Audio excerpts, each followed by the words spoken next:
Bienvenidos, bienvenidas, bienvenides a esta conversación impulsada por la entidad Casa Nostra, Casa Vostra, que, como sabréis, a lo largo de las últimas semanas ha lanzado esta campaña Papés a todo el mundo, y con este ciclo de conversaciones lo que quiere es saber un poco más en primera persona cómo se vive, qué quiere decir vivir en España y no tener papeles.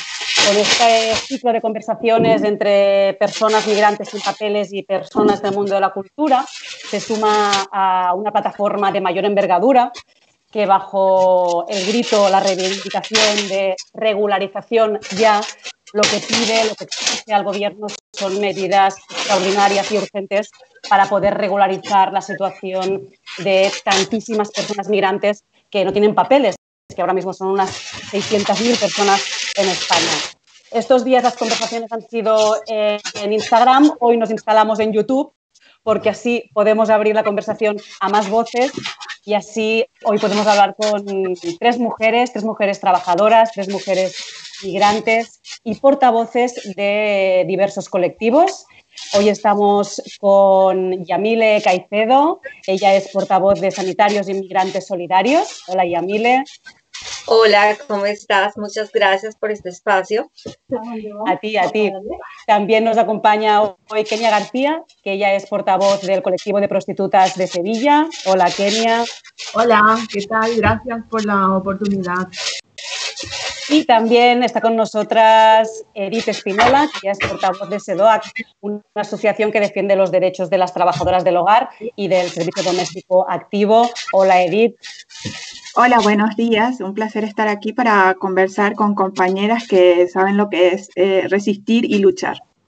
De todo eso hablaremos hoy, porque la idea es hablar con todas vosotras de esta triple discriminación que sufren aquellas personas que son migrantes, que no tienen papeles y que además son mujeres. Un colectivo de muchísimas mujeres que muchas de ellas se dedican al trabajo doméstico o al trabajo de los cuidados o al trabajo sexual. Y a mí me gustaría empezar por ahí. ¿Sabéis un poco cómo fue vuestra llegada a España y qué situaciones, qué cadena de irregularidades os encontrasteis para que todo os empujara a trabajar en el servicio, en el trabajo doméstico, en el trabajo de los cuidados o en el trabajo sexual? Que empiece quien quiera. Bueno, ¿quién quiere empezar? ¿Puedo empezar yo sin problema? Venga, Edith. Venga, sí. Inicio yo. A ver, yo vine en el año 2009, a finales del 2009, a visitarle a mi madre y porque quería hacer el Camino de Santiago. Entonces, en este trayecto de conocer España, que ya venía sabiendo, leyendo, porque me gustaba mucho la historia, decidí quedarme. Entonces, a pesar de tener la preparación académica que yo tengo, no he encontrado trabajo en mi relación de empresas.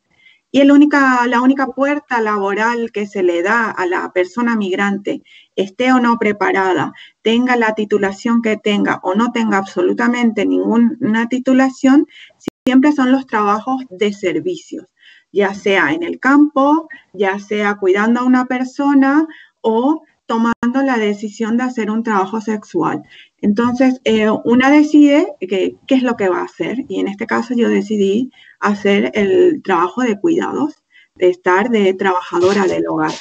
Porque a pesar de todo, como estoy diciendo, no te abren las puertas. Es como si tu titulación no tiene la misma validez, porque así se siente, no tiene la misma validez que un título de Europa.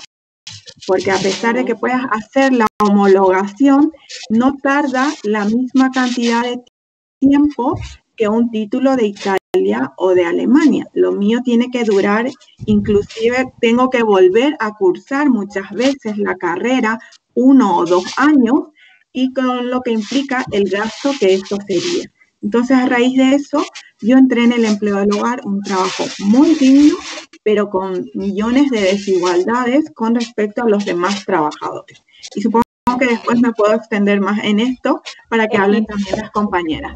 Claro, fantástico, Edith. Claro, y Amile, en tu caso, tú vives en Alemania y allí sí que pudiste homologar tu título de auxiliar de enfermería, pero aquí esto no es posible, ¿no? No, la verdad no ha sido posible, al igual que muchas y muchos de mis compañeros, a las mujeres se nos hace un poquitico más fácil acceder a trabajos de limpieza, trabajo de cuidados de ancianos, cuidado de niños, pero bueno, lo ideal es que pudiésemos llegar y pudiésemos trabajar en lo que estamos preparados, en nuestras profesiones. Pero bueno, no es así. Desafortunadamente a los sanitarios se nos presenta, igual que en otras profesiones, la homologación. Es un proceso que toma tiempo, que lleva no meses, sino en algunos casos lleva años, y pues que nos obliga a tomar otros caminos. Y bueno, son los trabajos como como el cuidado, trabajos que, aunque no son denigrantes, porque trabajo es trabajo, sí como que nos sacan de nuestras profesiones, nos excluyen. Entonces, bueno, pero como todos llegamos con un sueño, llegamos a luchar y llegamos dispuestos a trabajar en lo que nos vaya saliendo. ¿Y en tu caso, Kenia? Bueno, yo llegué en el 2008 a España. Mi proyecto migratorio era el de vivir en pareja. Yo vine con un novio que tenía en Asunción, un novio gallego, y bueno, cuando llegamos aquí las cosas cambiaron. Él quería una sirvienta, no quería una pareja. Vaya. Entonces, yo no estaba dispuesta siempre fui muy independiente económicamente, la relación no funcionó y al año pues me separé. Me fui a buscar la vida a Orense, a la capital de Orense. Estaba en situación administrativa irregular, había caído en situación administrativa irregular. Al principio fue todo muy duro hasta que logré tramitar mi tarjeta de residencia y trabajé en todo tipo de empleos. Trabajé en un geriátrico, cuidando ancianos, conseguí un empleo como interina en una institución. Y después, que duró un año este contrato, y después hice cursos, hice de todo para mantener un progreso social y económico, pero me era imposible, porque trabajos de cuidados nunca me veían capacitada para, por más que tuviese habilidades o capacidad, no podía, nunca me veían capacitada para ejercer otros empleos que no fuesen en los trabajos precarios. Y nos relegan a los trabajos de cuidados, a los trabajos del hogar, que no se paga realmente lo que vale. En el trabajo del hogar, por ejemplo, vale mucho más de lo que se paga. Hasta que en el 2013, en el año 2013, cansada de toda la precariedad en la que me encontraba, decidí ejercer el trabajo sexual y realmente pude pagar todas mis cuentas, pude disponer de mis horarios, porque entré en una vivir para trabajar y no trabajar para vivir. Y la verdad es que con el trabajo sexual, porque lo ejerzo de manera independiente, yo me autogestiono, no trabajo para nadie, pues cambió esa dinámica de vida. Y me independicé del patrón, digamos, porque al ser autónoma te independizas totalmente del patrón, y yo en el trabajo sexual encuentro ese tipo de ventajas. Manejo yo mis horarios, manejo yo mis ingresos, y así sigo hasta hoy, desde el año 2013. Claro, y decíamos, efectivamente son trabajos totalmente dignos, pero que están precarizados y que están muy desamparados legalmente, ¿no? Tanto el trabajo sexual como el trabajo... ¿Perdona? ¿Te puedo interrumpir en eso? Sí, claro, por supuesto. Interrúmpeme. Yo soy de la idea de que de que cuando hablamos de dignidad en los trabajos tenemos que hablar de condiciones dignas. Creo que todos los trabajos son dignos, pero yo creo que siempre de lo que tenemos que hablar es de realmente, cuando hablamos de dignidad tendríamos que hablar de eso. Absolutamente, por eso decía, yo creo que el trabajo es digno, pero está precarizado y absolutamente vulnerabilizado, pero hay una carencia de derechos.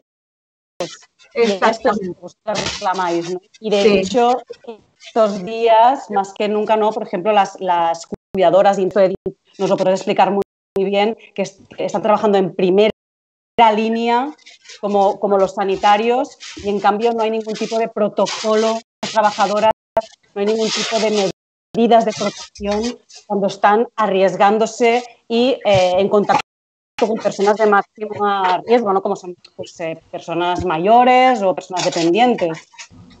A ver, lo que hay que tener en cuenta es que el trabajo de cuidados ya parte desde una desigualdad con respecto a los demás trabajadores, ¿verdad?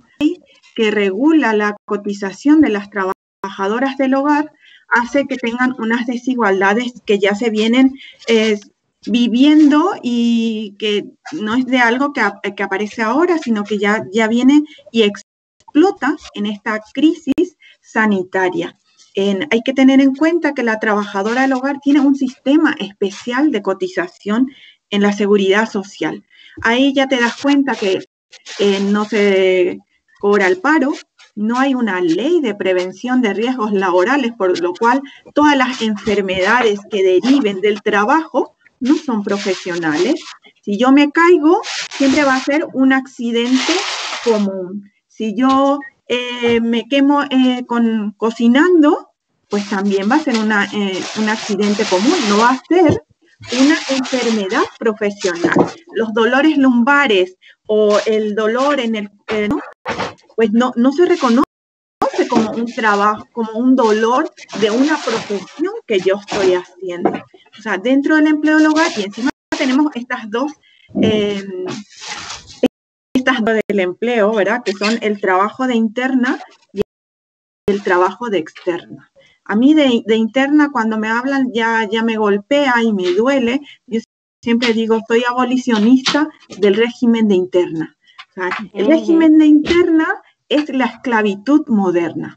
Nosotras trabajamos 24 horas al día para una persona que no te tiene en la misma consideración ni el valor que tiene tu trabajo. Nosotras somos las que estamos, como bien decías, en primera línea, cuidando, sosteniendo la vida, dando esa facilidad a la persona que sale a trabajar para que pueda estar tranquila haciendo su trabajo o su teletrabajo, ahora que está de moda, ¿verdad?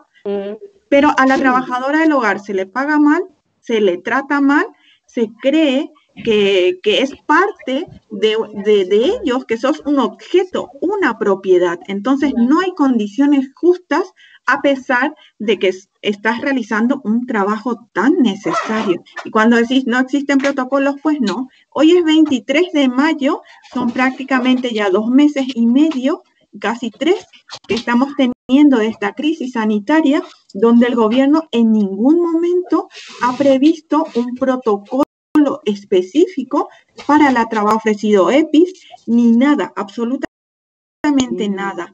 El otro día leía un artículo que decía que para una familia de 3 integrantes, comprar la mascarilla al mes costaría 115 euros. La trabajadora del hogar es prácticamente lo mismo porque ella al día tiene que ir y volver si es que trabaja de externa, por lo cual va a usar una mascarilla para irse, otra mascarilla para volver. Con un trabajo precario, ¿cuánto le va a alcanzar a esta trabajadora que no recibe de los empleadores, que no recibe del Estado ninguna protección, tener que ponerse otra vez todas las medidas de seguridad ella misma porque los empleadores no prevén esto? Y tenemos muchísimos casos de compañeras que han sido empleadores. O sea, toda esta desigualdad se ceba sobre un colectivo que ya viene invisibilizado, que ya viene sin derechos y que no tenemos a la vista una salida, porque realmente el apoyo no se siente. Claro, porque ¿cuál es la situación de todas esas trabajadoras que están en situación irregular y que, por tanto, no pueden acceder a todas estas ayudas o a estos subsidios, a esta serie de medidas que desde el Gobierno se han impulsado, supuestamente para no dejar a nadie atrás? ¿Qué pasa, ¿no?, con estas trabajadoras que no pueden adherirse a estas medidas? ¿Cómo se sobrevive? ¿Cómo se sobrevive? Se sobrevive gracias a las redes de apoyo y de cuidados que creamos nosotras mismas, ¿verdad? Gracias a cajas de resistencia que hacen las colectivas migrantes, o que vas y te integras o buscas la forma, porque en estos casos cuando hay una necesidad muy grande, cuando tenés ya hambre, porque hay compañeras que pasan hambre, y eso no es inventarse una historia. Tenemos el caso de una compañera que ella duerme desde las 10 de la noche hasta las 12 del día para hacer solamente 2 comidas al día y no gastar lo que ha conseguido a través de un banco de alimentos. Pero esto no puede ser, porque por eso impulsamos esta campaña de regularización ya. No puede ser que yo, persona migrante, que estoy trabajando, aportando con mis impuestos, porque yo pago alquiler, pago mi ticket de metro, pago mi ticket de bus, pago todas las cosas, compro, pago mi IVA, y no puede ser que el gobierno de tener una caja en B, como es la ley de extranjería que te obliga años en la economía sumergida, para después integrarte. Una palabra que me molesta muchísimo, eso de integrarnos, ¿verdad? Pero bueno, esta ley lo que hace, y por eso yo siempre digo, ¿el gobierno realmente para quién trabaja? ¿Trabaja para el pueblo o trabaja para un grupo específico, con lo cual mantienen la explotación y la semiesclavitud de personas migrantes y racializadas en los trabajos más precarios? Porque salir de esa rueda de precariedad, de trabajos precarios, de estudios, en un horario en el cual tú no estás trabajando, es dificilísimo, porque porque todos los servicios o las ayudas que hay siempre es de lunes a viernes, de 9 de la mañana a 2 de la tarde. En ese horario la persona migrante trabaja. ¿Cómo yo me integro? ¿Cómo yo hago posible esa supuesta integración que tengo que hacer, que no debería ser? Porque España es un país cosmopolita, no plurinacional, ¿verdad? Pero bueno, que tiene ya integrado un montón de idiomas. ¿Por qué tiene que venir otra vez el migrante a integrarse cuando ya todos estamos aquí? O sea, la falta de reconocimiento del valor del migrante es lo que se siente. Y Kenia, bueno, Yamile, si quieres, sí, quería aportar algo a lo que Edith dice de la integración. Es verdad que nosotros venimos de afuera, tenemos el mismo idioma, aunque hablemos el castellano, muchas veces sí tenemos que llegar a integrarnos donde estamos. Las leyes en nuestros países no son iguales a las leyes que están aquí, porque algunas veces el manejo de la lengua no es igual al que está acá. Por lo menos yo estoy en una comunidad donde si quiero acceder a un puesto público, pues tengo que aprender el idioma que ellos están hablando, la lengua que se está hablando. No lo digo solo por la comunidad catalana, sino que te exigen por lo menos un nivel de idioma, de lengua, para poder acceder a algún puesto.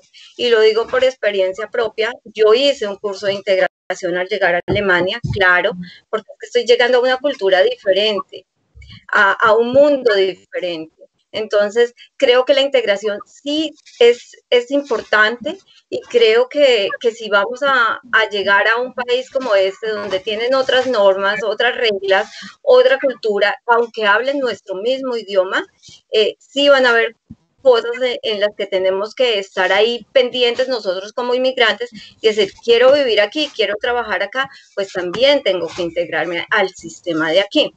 Lo que sí digo es que si tú llegas acá y te dicen, bueno, te puedes quedar, te damos un permiso de estancia, en 3 años puedes llegar a regularte, pues ¿por qué esperar esos 3 años? ¿Por qué no empezar bueno, llegas, haz un curso de integración de 3, 4 meses, pero dentro de ese curso, pues aparte que vas aprendiendo la cultura, las costumbres y muchas cosas del país a donde llegas, pues puedes ir estudiando, puedes ir trabajando, puedes ir homologando, que te den ese espacio de inclusión, de poder trabajar y de poder financiarte durante esos 3 años que dura el proceso para tu regularización. Eso debería ser importante, porque al final, en 3 o 4 años, muchos ya van a estar regularizados, pero ¿cómo? Viviendo en condiciones precarias esos primeros 3 años, un poquito de orden al sistema, me parecería bien, pero que sí hay que integrarnos, hay que integrarnos. No sé, Kenia, si quieres añadir alguna cosa, o Edith, por alusiones. Bueno, ¿sigo yo? Sí, Kenia, yo te iba a preguntar precisamente por el... Luego tú, Edith, perfecto. Aquí pedimos turno. No, por el colectivo de trabajadoras sexuales, que también es un colectivo que muchas de ellas se han quedado fuera de estas medidas, y en cambio el otro día en una conversación creo que explicabas que hay muchos proxenetas, directores de burdeles, que en cambio sí que se pueden adherir a estas medidas, ¿no?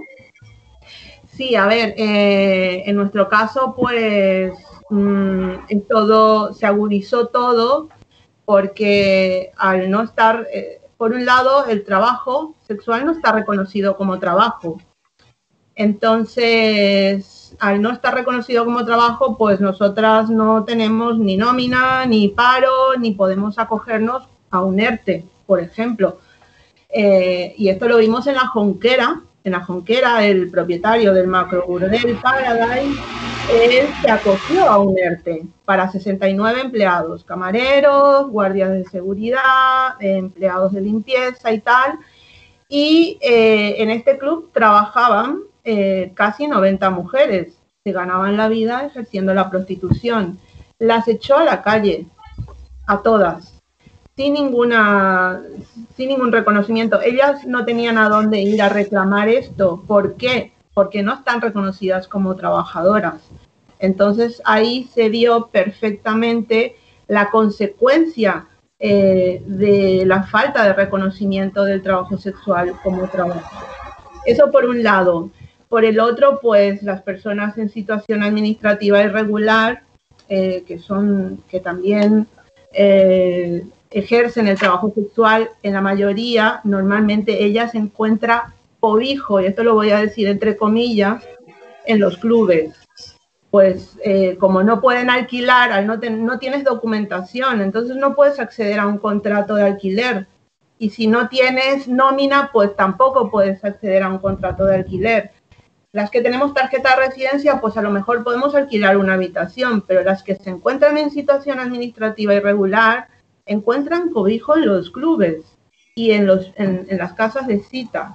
Entonces, normalmente pagan las habitaciones como si fuese un hotel, estos clubes cerrados y ellas sin ingresos, pues lo que van haciendo es acumular una deuda.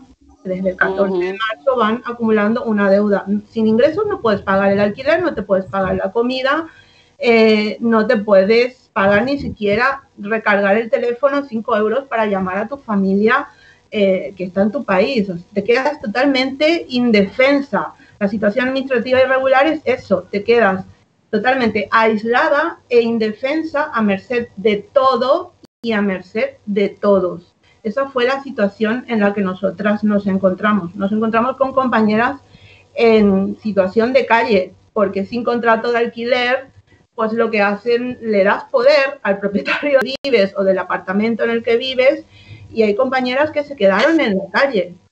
Tuvimos una compañera en Algeciras, tuvimos compañeras en Madrid, tuvimos compañeras en Valencia que se quedaron en la calle y tuvimos que buscarle albergues. Estuvieron en esa situación nuestras compañeras. Las compañeras que están en situación administrativa irregular tenían miedo de salir a la calle para ir a un banco de alimentos. Esa es la situación en la que nos encontramos las trabajadoras sexuales en este contexto de emergencia, sin reconocimiento laboral y totalmente fuera de las medidas públicas ante la crisis. Claro, ¿cómo mejoraría la situación de cada una de esas trabajadoras, de todas las trabajadoras de estos diferentes colectivos que representáis? ¿Cómo mejoraría su situación vital en caso que hubiera una regularización, en caso que regularización extraordinaria que se está exigiendo y que además es factible, porque hay un artículo de la Ley de Extranjería que lo contempla, ¿no? Es decir, no hace falta derogar esa ley, sino que simplemente es aplicarla, ¿no? Entonces, ¿cómo mejoraría, ¿no?, la situación de todas estas trabajadoras si se pudiera llevar a cabo esta regularización? Pues primero, si se llegara a cabo la regularización, tendríamos acceso a una residencia, a permisos de trabajo, a un trabajo digno, a cotizar. Tendríamos las mismas condiciones que tienen los españoles dentro del país. O sea, no pedimos nada que no sea factible dentro del ambiente, por decirlo algo extraordinario para nosotras. Simplemente estamos pidiendo igualdad de condiciones. Que si tú trabajas y pagas impuestos, pues yo también trabajo y pago impuestos, pero bajo las mismas condiciones. Eso es lo que pedimos. ¿Cómo nos mejoraría? Pues que podríamos, nuestros ingresos serían un poco mayores a lo que son ahora, podríamos acceder a un piso, tendríamos la posibilidad de tener a nuestros hijos con nosotros, de brindarles educación, de que estén creciendo junto a su madre, porque a mí me pasó que dejé a mis hijas, las dejé de ver durante muchísimo tiempo y cuando las vi, pues ya eran mujeres con hijos y me convertí en abuela sin haber sido madre. Entonces, eso mejoraría la vida familiar, la educación, el trabajo, el sistema, y sabemos que si un país funciona, funciona porque la familia funciona. Entonces, desde el núcleo familiar iríamos viendo mejoras día a día. Edith, en tu caso, ¿cómo mejoraría la vida de las trabajadoras del hogar y de los cuidados en caso de esta regularización? A ver, primero yo creo que tenemos que partir y explicar por qué exigimos la regularización amplia y definitiva y permanente de las personas indocumentadas. A ver, la Ley de Extranjería, en su decreto real, el 557 del 2011, los del 123 al 127, habla que en caso de interés nacional, en caso de interés público y seguridad nacional, se puede y se debe realizar una regularización de las personas migrantes. En este contexto, nosotras, todas las colectivas que impulsamos la campaña a partir del 13 de abril de regularización ya, creemos que este es el momento indicado en esta crisis sanitaria, donde realmente el gobierno dice no vamos a dejar a nadie atrás, cuando sabemos que han dejado fuera a más inmigrantes que, como bien ya decían las compañeras, no pueden acercarse a ningún tipo de ayuda, de beneficiarse de nada, pero el Estado sí se beneficia de tu trabajo, se apropia de ti, pero una vez que te consume, te tira al abandono. Y esto no puede ser, porque si yo como persona hablo de igualdad, hablo de justicia, hablo de que todos estamos en la misma situación. No, no estamos en la misma situación, porque tenemos hambre, no tenemos derecho, y la exigencia que hacemos de la regularización, que no se centra solamente en un papel, sino que se centra también en el cierre definitivo de todos los centros de internamiento para extranjeros, que son cárceles racistas y criminales, donde nos matan, nos abusan. Y como también ahora que está el CETI ha comenzado el 27 de abril una huelga de hambre, en la cual nadie hace referencia en los periódicos, en los medios de comunicación. No se habla de que el centro para el asilo de las personas migrantes que vienen a pedir protección y asilo, están personas ahí sufriendo hacinamiento, porque es un centro para 480 personas y están 1.600 personas, niños, mujeres y hombres, pasando necesidades, un maltrato, no solamente físico, sino también sin diciendo nada. Las compañeras jornaleras que están siendo violadas y nadie habla de eso. Tenemos que buscar condiciones dignas. Los trabajos todos son dignos, pero las condiciones tienen que ser dignas, porque partimos de que España sigue siendo un país esclavista que promueve la semiesclavitud de las personas. Y eso no puede ser. Por eso nosotras impulsamos que la regularización tiene que ser algo con lo cual me permita vivir en condiciones dignas, porque yo soy una persona digna, todos mis compañeros son dignos, pero tengo que tener condiciones dignas. Decías, ¿no?, que es una regularización no temporal, que eso se ha planteado también en otros países, ¿no? Es como ahora os necesitamos, vamos a regularizar la situación, pero luego ya nos lo pensamos, ¿no? La cuestión es, los derechos son universales y se los merecen todos los ciudadanos, ¿no? Creo que es importante esto que reclamáis desde la plataforma también, ¿no? Claro, y más todavía teniendo en cuenta que España adecuó su Constitución del 78 en base a la Declaración Universal de Derechos Humanos. El artículo 13 dice que todas las personas podemos migrar y elegir el lugar de residencia donde quiere estar.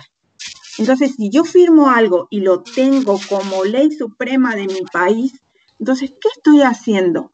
¿Por qué está todavía al día de hoy la gente que está llegando a Tenerife y Canarias siendo devuelta en esta expresión tan fea, en devoluciones en caliente?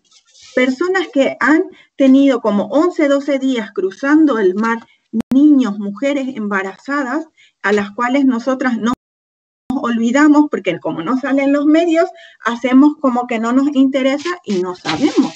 Y no puede ser que todos los años en esta fecha salgan miles de voluntarios para irse a África, para irse a América, a cuidar, a asistir a los pobres países tercermundistas y no quieran ver lo que está sucediendo en este momento en su país. Jornaleros viviendo en condiciones precarias y de plástico, recogiendo nuestros alimentos sin ninguna medida de protección, así como las trabajadoras de hogar y todas las personas en situación precaria. Nosotros como pueblo no podemos permitir estas condiciones indignas. Yo me quiero desmarcar de esta falta de derechos y debería luchar y exigir igualdad de condiciones para todas las personas.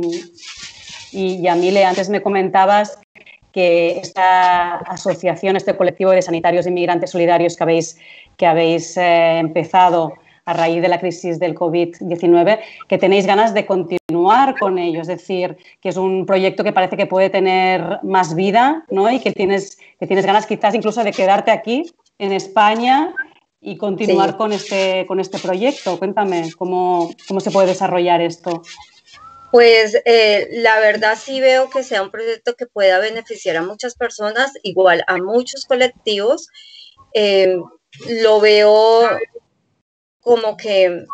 Exactamente, no sé, para entender un poco qué es la atención que estáis, los servicios que estáis brindando de manera solidaria, para entender un poco qué es lo que hacéis desde el colectivo. Sí. Lo que hacemos desde nuestro colectivo es, ya que no podemos atender en primera línea al paciente en las clínicas y residencias, lo que estamos haciendo es y yéndonos a la población más vulnerable. Estamos con el habitante de calle, trabajando directamente con ellos, llevándole material de protección sanitaria, llevándole alimentos, llevándole kit de aseo.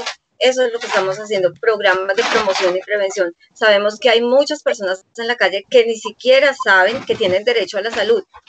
En España todos tienen derecho a la salud, tengan o no tengan papeles, pero estas personas que están en la calle, muchos no lo saben. Muchos tienen miedo de ir a un centro de salud cuando presentan algún síntoma, sea cual sea la enfermedad, porque piensan que la policía va a ir detrás de ellos, que el hospital va a llamar a la policía y los van a devolver a su país. Pues no es así, hay que dar la información clara, precisa y decirles que sí tienen derecho a la salud acá. Entonces, lo que estamos haciendo es eso, llegando a la población más vulnerable, ya sea en familias, en barrios o en comunidades donde muy pocas veces hay atención sanitaria directa, por decirlo así. Entonces, a eso vamos a hacer campañas de promoción y prevención. Y Kenia, asentías vehementemente cuando Yami le hablaba. Sí, porque es eso que ella comentaba, de que muchas personas no van a los centros de salud o no acuden cuando tienen algún síntoma o cuando se ven enfermas.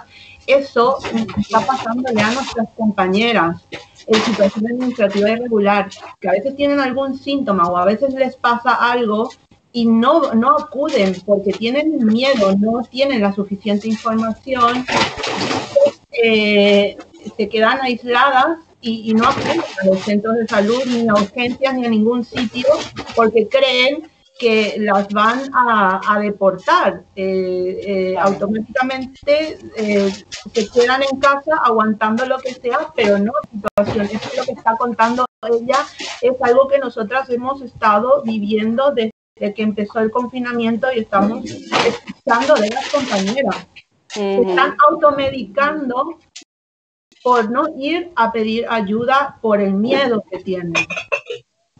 Exactamente. A eso te lleva la situación administrativa irregular, al aislamiento absoluto, a la indefensión.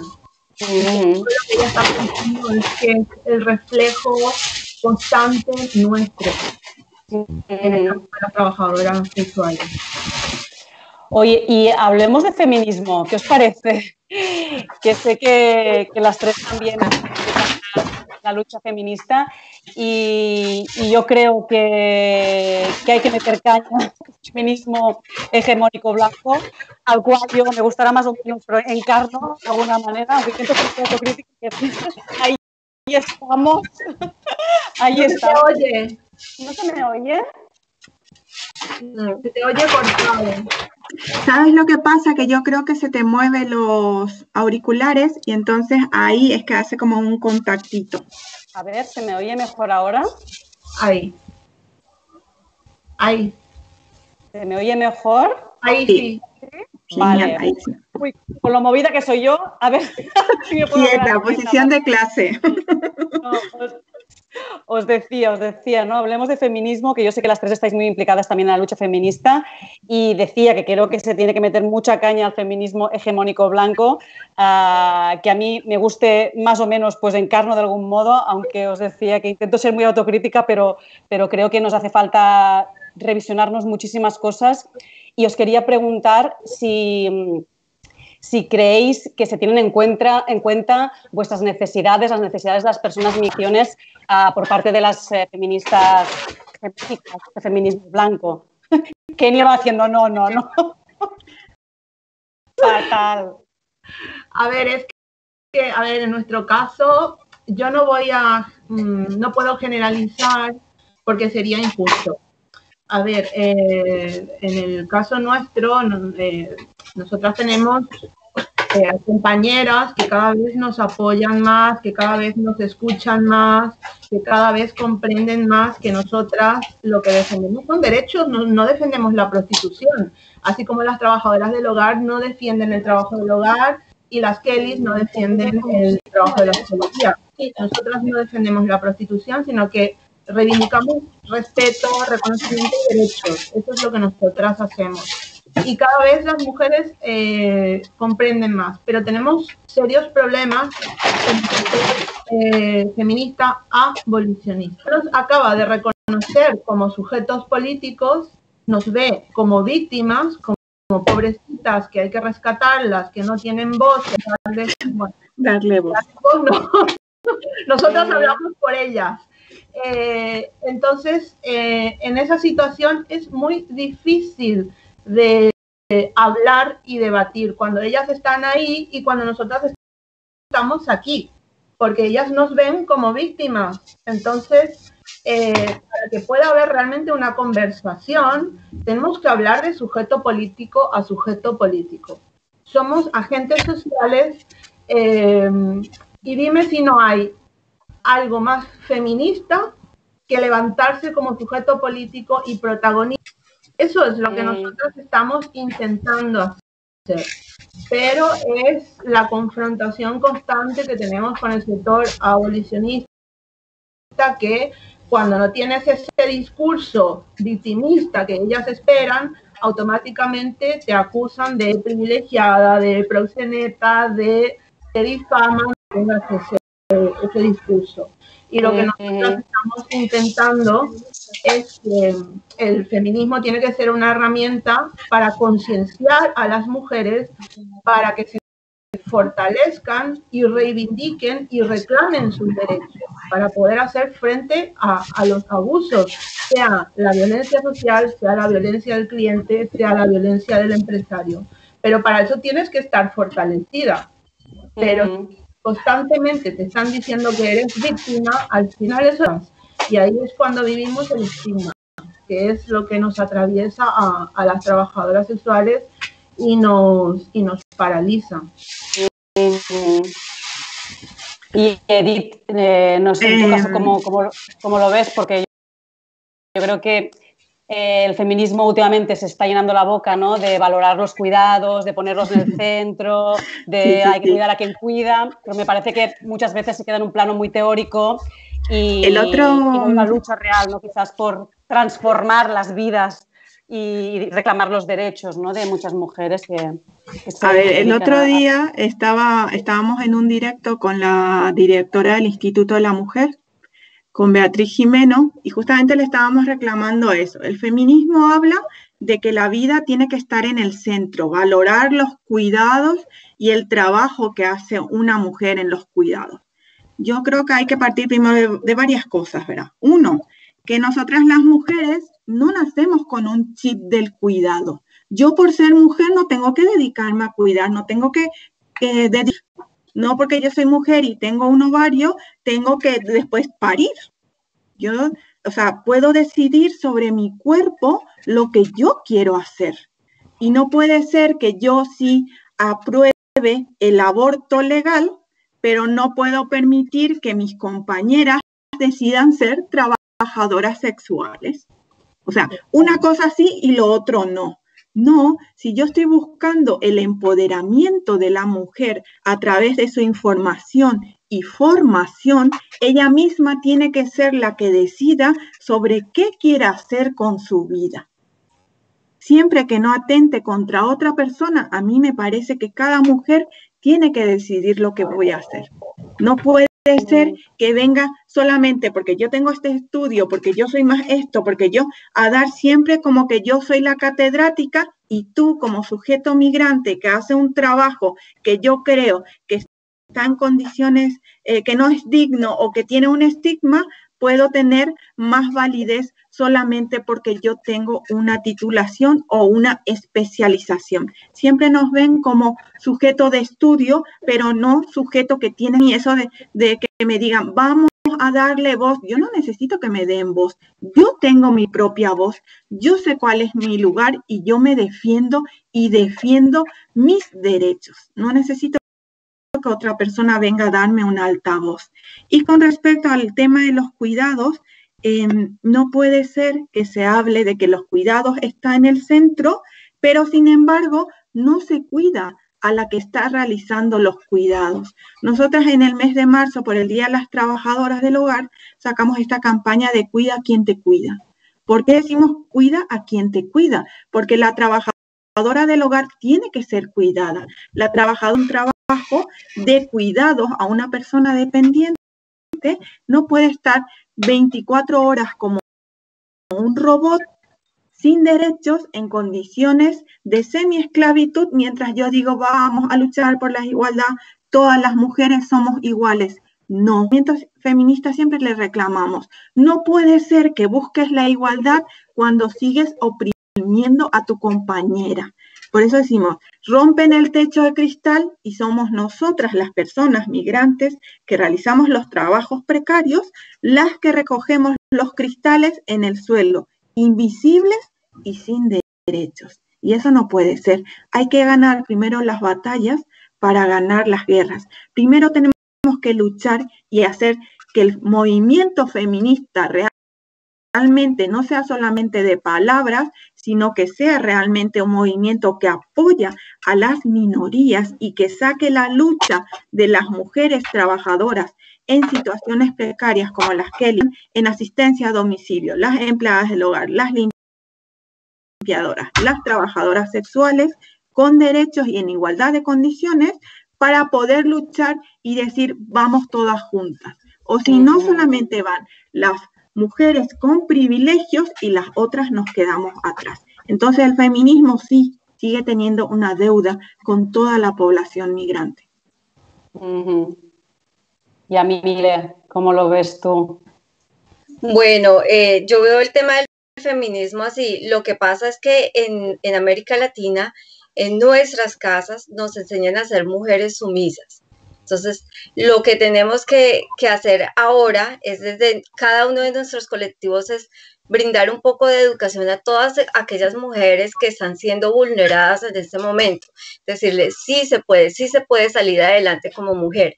A mí, por ejemplo, en mi caso particular, mi familia me decía, Yamile, te vas a ir, hijas, vas a abandonar al papá de tus hijas, igual te da un maltrato físico o psicológico, te lo tienes que aguantar porque es que es el padre de tus hijas, ningún hombre te va a volver a mirar si no, porque ya tienes 3 hijas con él, porque qué vas a hacer, de qué vas a trabajar, de qué vas a vivir. O sea, nos enseñan a que la mujer tiene que estar ahí porque es que el hombre la está manteniendo. No, señora, las mujeres tenemos mucho por dar, tenemos la misma capacidad que tiene un hombre para desempeñar un cargo. Entonces lo que tenemos que hacer es unirnos todas, educarnos, salir adelante y demostrarle a cada una de las que no ha podido salir de ese círculo vicioso y decirles, mira, acá estamos, somos un ejemplo de que sí se puede, de que la mujer lo puede todo. Yo soy madre soltera, tengo 3 hijas y a mis hijas les he inculcado siempre, ustedes todo lo pueden hacer, no dependen de un hombre para hacer lo que ustedes quieran ser, no dependen de otra persona. O sea, hay que ponerse muy bien los pantalones, llevar muy bien puestos sus ovarios y decir, acá estamos. Y podemos salir adelante. A mí me fue muy difícil salir adelante en una sociedad como la alemana, porque pues al igual que acá también hay un poco de discriminación.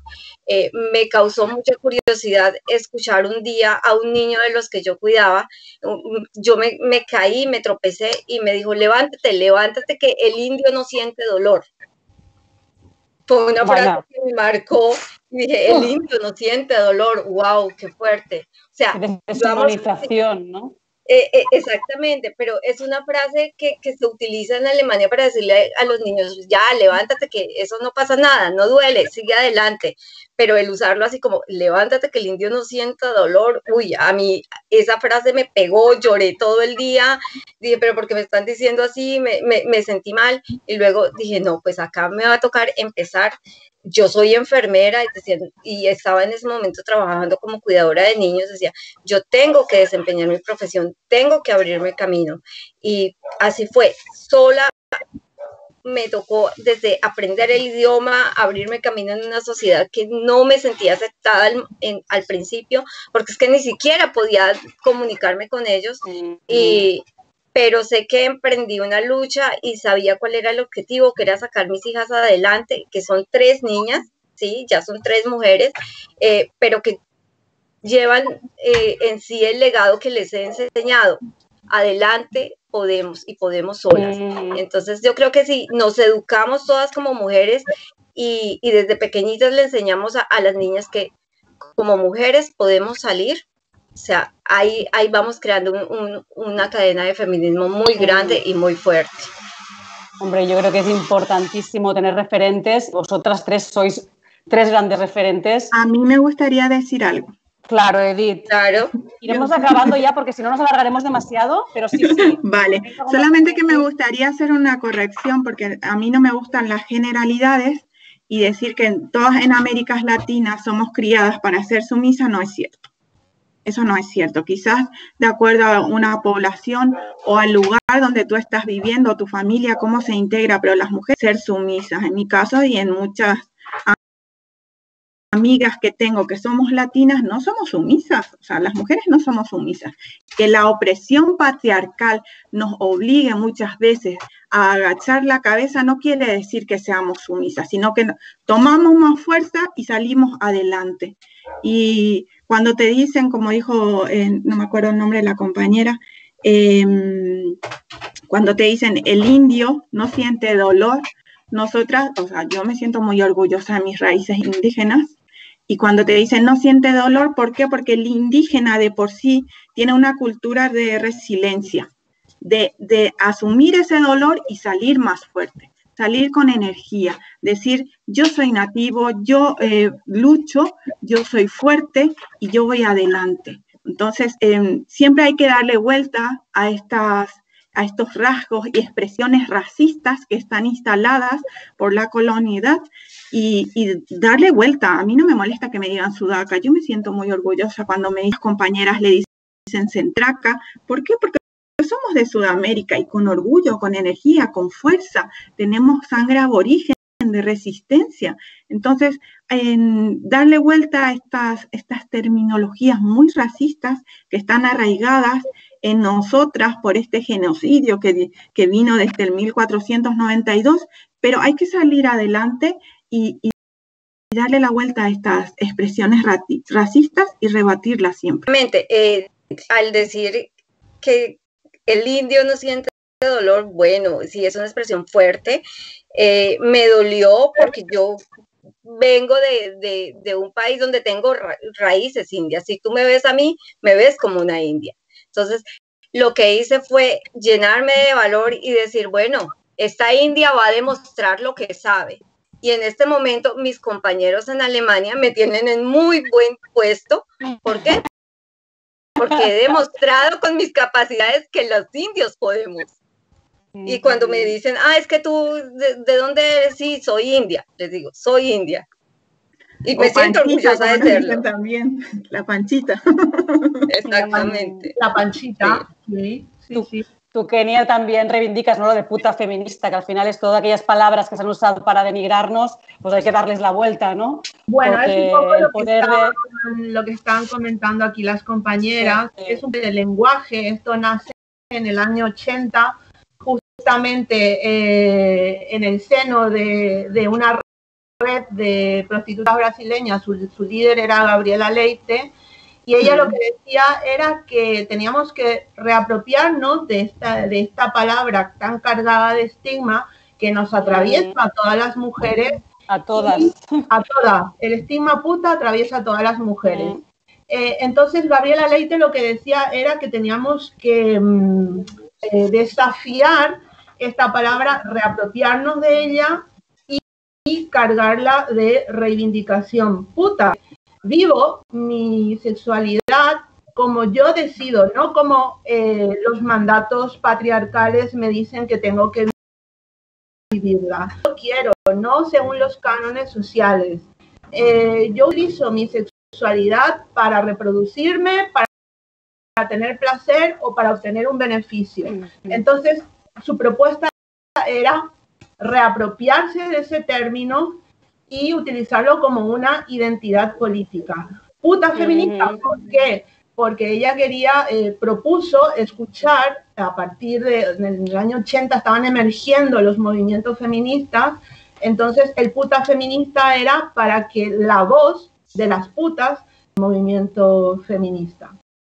Entonces, el puta feminista parte de esto, es una identidad política que se reapropia del término para rebelarse contra los mandatos sociales. Y que deje de ser una herramienta que alecciona, estigmatiza y paraliza. Es un poco lo que están comentando las compañeras. Pues creo que con esto nos quedamos, porque me parece que es muy inspirador. Así que Edith, Kenia y Yamile, muchísimas gracias de verdad por vuestra lucha, vuestro coraje, vuestra sabiduría, porque yo creo que nos beneficia a todas nos beneficia, porque realmente se construye una sociedad más digna gracias a luchas como la que lleváis a cabo, ¿no? Y espero que todo el mundo que nos haya visto, que vea la necesidad de la regularización ya que es una necesidad urgentísima y... Sobre todo que entre a nuestra página web, que entre a Regularización, que lea la carta abierta, todas las exigencias que nosotras hacemos, que no se centra solamente en permanente, sino también hablamos de la reagrupación familiar, de nuestros niños, los derechos que tienen que tener, los expedientes que ya tienen que salir, que sean también ya permanentes, estas renovaciones de permiso, o sea, que nos acompañe de resistencia y que seamos todas partes de una nueva normalidad, de una nueva España de derechos, de justicia social, donde todas las personas realmente no quedemos atrás y compartamos este nuevo país dentro de igualdad de condiciones, con derechos y con un derecho a una vida digna. Muchísimas gracias, de verdad. La próxima nos vemos las caras. Vale. Gracias por el espacio y la oportunidad. www.regularizacionyA.com. Gracias. Fantástico.